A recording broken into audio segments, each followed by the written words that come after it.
Peace and blessings, y'all. In this corner boxing 24. Good evening, good evening. How's everyone doing this evening? Hope everybody's doing well. I'm doing pretty good on this side as always. God is great, God is good, and I definitely can't complain. So I wanted to talk a little bit tonight about Jaron Ennis, the up and coming superstar of the sport of boxing, the one that's getting ready to take over the welterweight division, round by round, fight by fight, title by title, until he gets to that undisputed.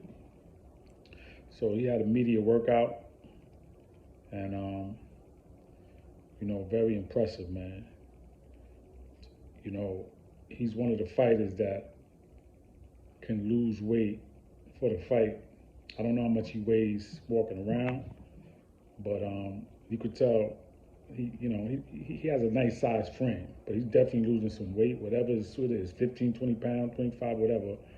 But he carries it well, and he's one of the few fighters, man, that look good, and looks like, even with losing the weight, whatever the amount is, I don't know the amount, but he still got that power, he still got that speed, he still got that eye of the tiger. And Gregory Hackett said that, that's one of the things, man, he was impressed with. He don't look fatigued. He got that strength. He got the power. He's focused. He wasn't even blinking. He looks real good. Him and his father, his brother, his brothers, they're a hell of a team. And, he's on a heavy bag, looking good, punching real hard, doing the mitts, and everything with his brother and with his father, and the body armor, man. Jaron Ennis is a beast. And, one way or another, man, Crawford, Spence, y'all know what time it is, man. Y'all gonna have to make a move, man. Either y'all gonna move up, we don't need gotta keep saying this, man. Y'all either need to move up or y'all need to fight. It is what it is, man. Everybody can't stay undefeated. Anything could happen in a fight. Anybody could win. It takes one punch, takes one mistake, absolutely.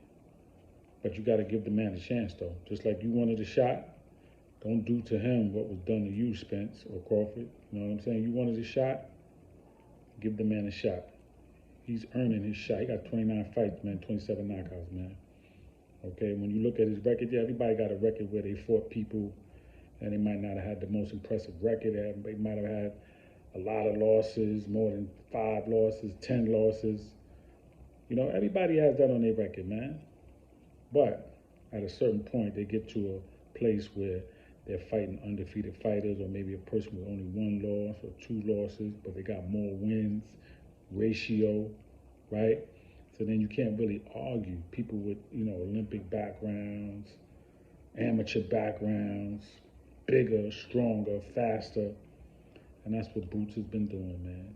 You know what I'm saying? And people don't understand. And because people don't know boxing, because they don't know who Sergey Limpinets is, they say, oh, that fight wasn't nothing. Because they don't know who Delerme is, oh, that fight was nobody. He was nobody. Because they don't know who Castillo Clayton is and his pedigree before the pros. And even since he got in the pros, being an undefeated fighter at 19-0, oh, man, he ain't nobody. That wasn't no real test. But when you good like Jaron Ennis, man, it don't look like Floyd Mayweather did. He makes it look easy. He's just that talented, man. And people just going to have to accept that one way or another. So he did an interview with Brian Custer. They had the press conference, virtual press conference. And so they had the fighter. He's fighting on January 7th at the Capital One Center in Washington, D.C., co-main event on the Tank Davis and Hector Luis Garcia card, Kareem Chuvaskian. And Brian Custer asks Boots, is this fight, because he mentioned that he hasn't been in a fight that went past 6 rounds. And then he also mentioned that he hasn't really lost a round in the fights that he's been in. And he asked Boots, he said, is this fight going to go past 7 rounds? And Boots said, with a laugh, I am Mike Tyson. And then when he got to the press to the sportscasters asking questions, one of the sportscasters asked him about Iron Mike Tyson and what he takes from Mike Tyson and defense, because a lot of people don't talk about Mike Tyson's defense. But then the reporter tried to come a little slick and try to say something about Boots Ennis' defense and question him on that. And he answered it very intelligently. He said, it might look like I'm taking a shot, but I'm not. He said, I roll with the punches.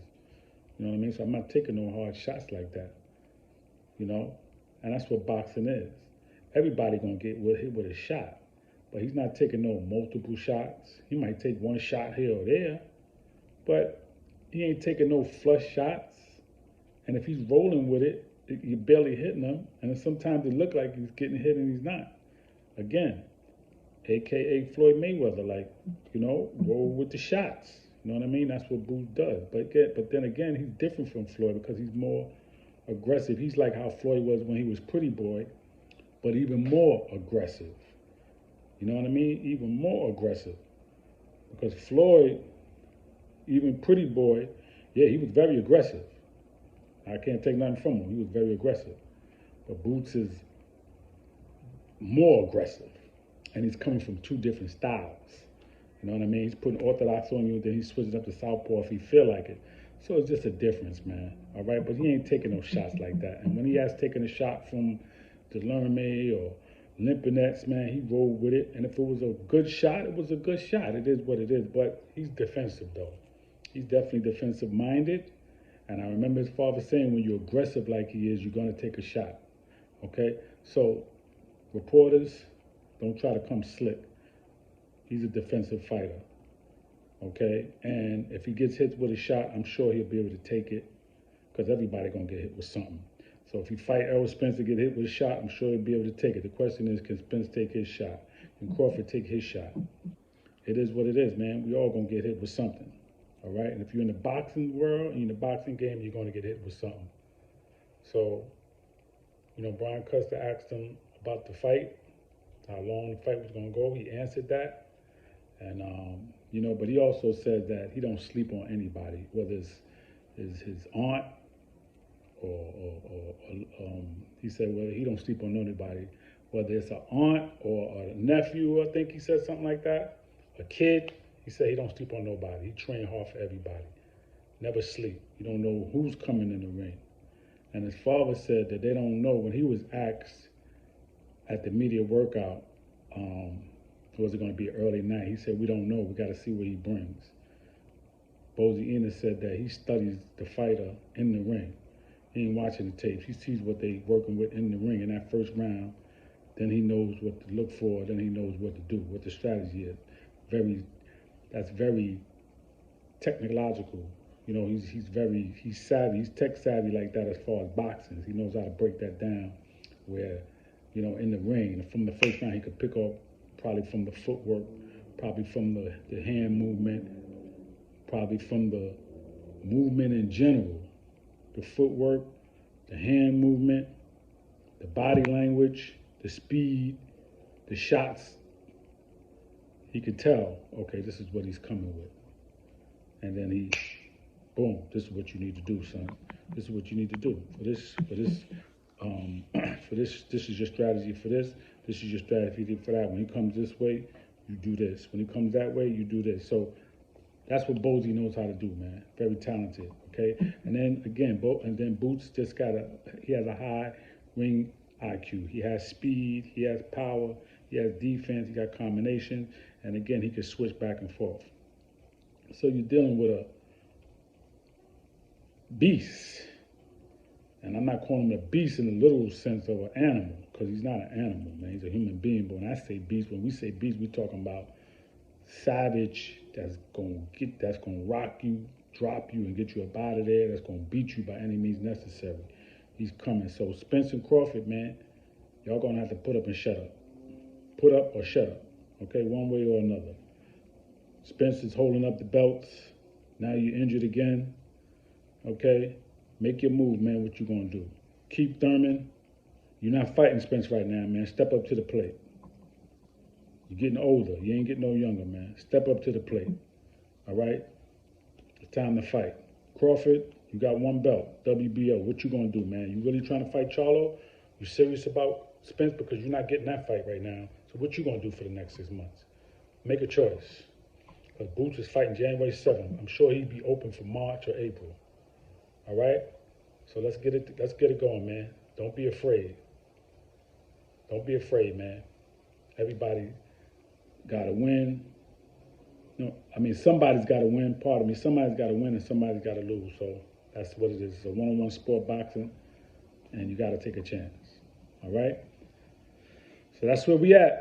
Looking forward to January 7th on that card. Looking forward to Boots, of course, Tank versus Hector Luis Garcia, Demetrius Andre versus Nicholson, and the Peterson brothers, Anthony and Lamont Peterson's on that card as well. So it's going to be a hell of a card. Peace and blessings, y'all. In this corner, Boxing 24. Please subscribe to the page. Please leave your comments. Everybody enjoy the rest of your evening. Peace.